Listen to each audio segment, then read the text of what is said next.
Au nom du Père, et du Fils, et du Saint-Esprit, ainsi soit-il.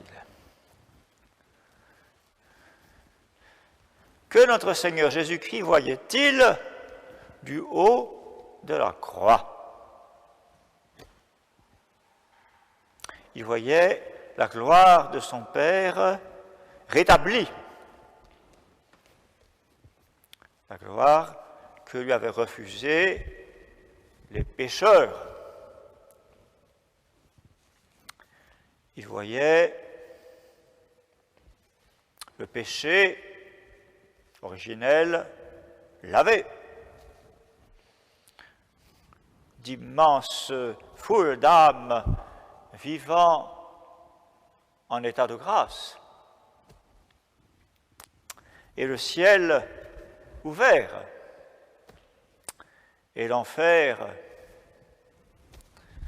vaincu, les démons défaits. Dieu aurait pu décider toute autre chose. Au lieu de promettre à Adam et Ève, en maudissant le serpent, un rédempteur, il aurait pu leur dire « Allez, en enfer éternel, il y a tous les hommes. » C'était justice. Dieu aurait pu exercer strictement sa justice. Mais, dans sa miséricorde, il a voulu empêcher ce désastre éternel en promettant un sauveur, un rédempteur.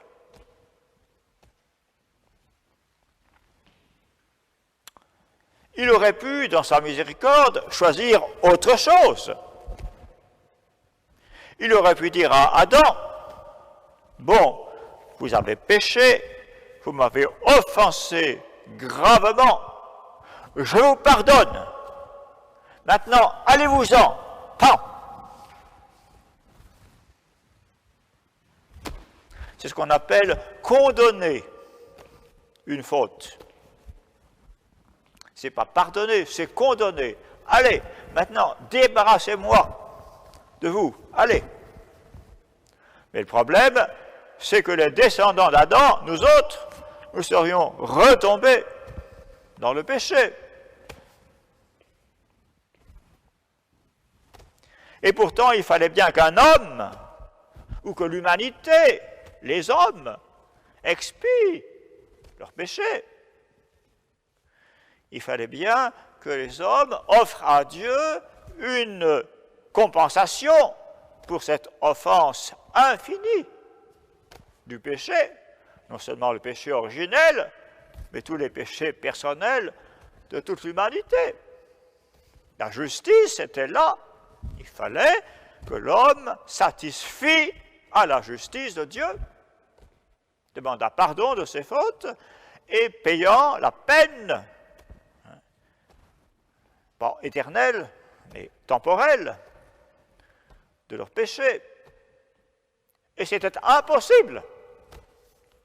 Comment voulez-vous que le moindre saint, un chef d'État ou un grand saint, puisse effacer la peine infinie du péché, satisfaire parfaitement à la justice divine pour l'offense infinie d'un seul péché mortel?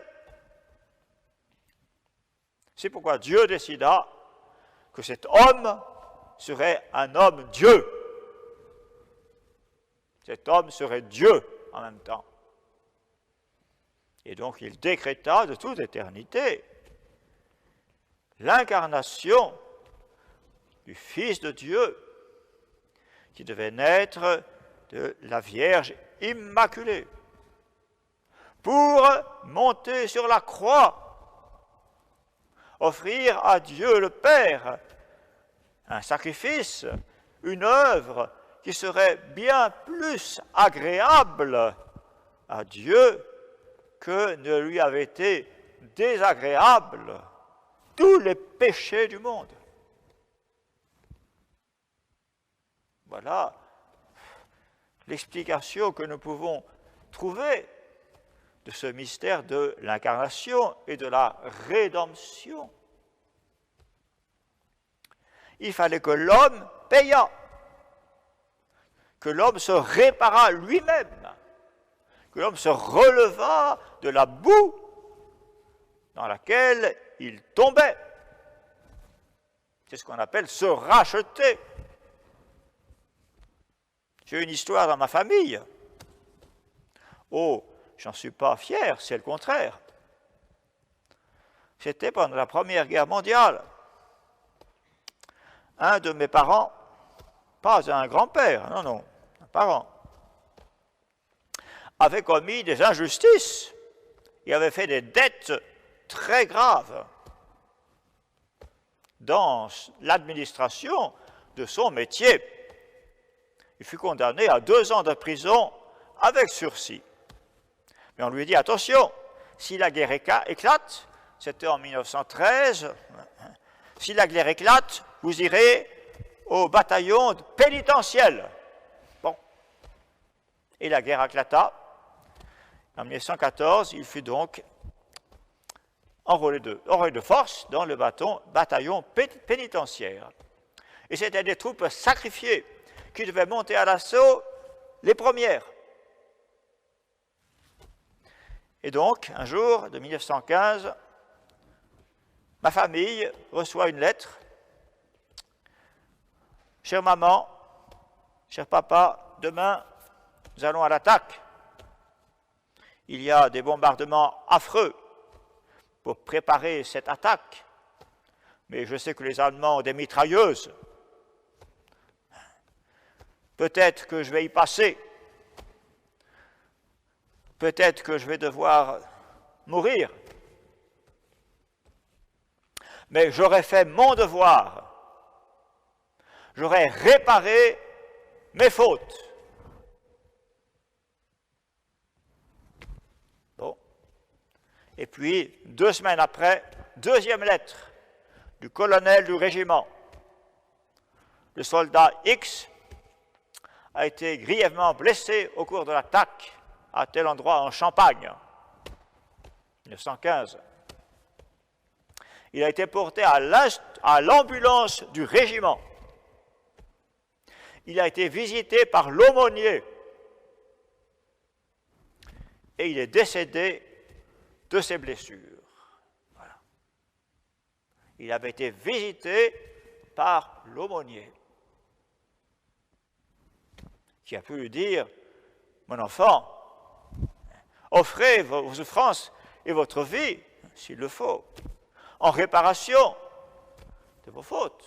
Il a pu se confesser, recevoir l'absolution et recevoir ce conseil d'un bon prêtre, car tous ces prêtres aumôniers étaient d'excellents prêtres qui partaient à l'attaque avec leurs soldats.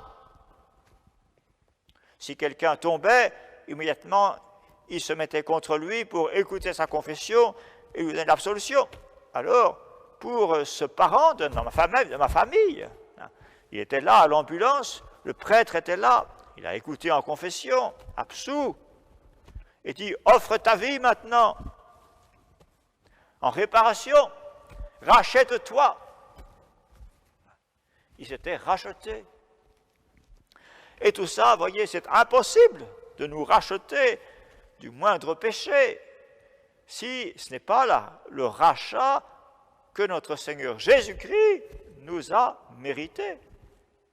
Nous devons entrer dans le rachat offert par Jésus à Dieu, son Père. C'est ce que saint Thomas d'Aquin explique. Toutes nos satisfactions, offrir à Dieu une satisfaction, toute notre amende honorable pour nos fautes, tout le regret de nos fautes, n'a aucune valeur si ce n'est par participation de la satisfaction, de la peine payée par Jésus pour nous sur la croix. Voilà l'enseignement de l'Église, chers fidèles. Alors n'oublions pas, en ces temps de pénitence, la passion, en ce temps de maladie, d'épidémie, où il y a un danger de mort, soyons prêts, offrons d'avance notre vie, s'il le faut, en réparation de nos fautes et des péchés des autres. Et vivons dans cet esprit de réparation. Saint Thomas explique pourquoi les souffrances de Jésus, affreuses, mais limitées, 3 heures, abominables, c'est vrai, mais pas infinies. Pourquoi ces souffrances avaient tant de valeur aux yeux de son Père céleste? Premièrement, à cause de la dignité de la vie qu'il offrait en sacrifice, qui était la vie d'un Dieu homme.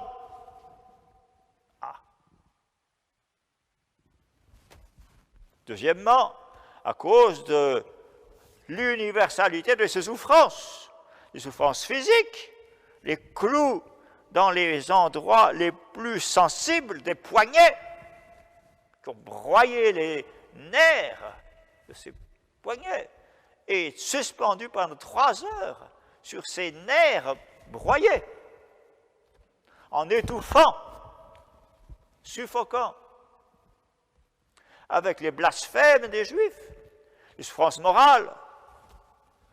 La plus grande, c'était, hélas, la trahison ou la faiblesse de ses disciples, le reniement de Pierre. Ensuite, la haine des Juifs, l'endurcissement des Juifs.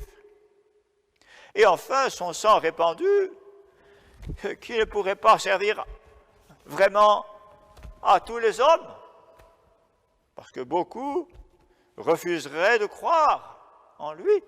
Voilà. Souffrance morale. Et ces souffrances avaient une valeur infinie, étant souffertes par un homme Dieu. Et enfin, saint Thomas ajoute, la charité et l'obéissance avec laquelle Jésus souffrait. L'amour de son Père et l'amour de nous, avec lequel il souffrait. Son Sacré-Cœur était enflammé, malgré les ténèbres qui couvraient son âme, sauf la fine pointe de son esprit, qui était fixé en Dieu, dans la contemplation de Dieu, bien sûr.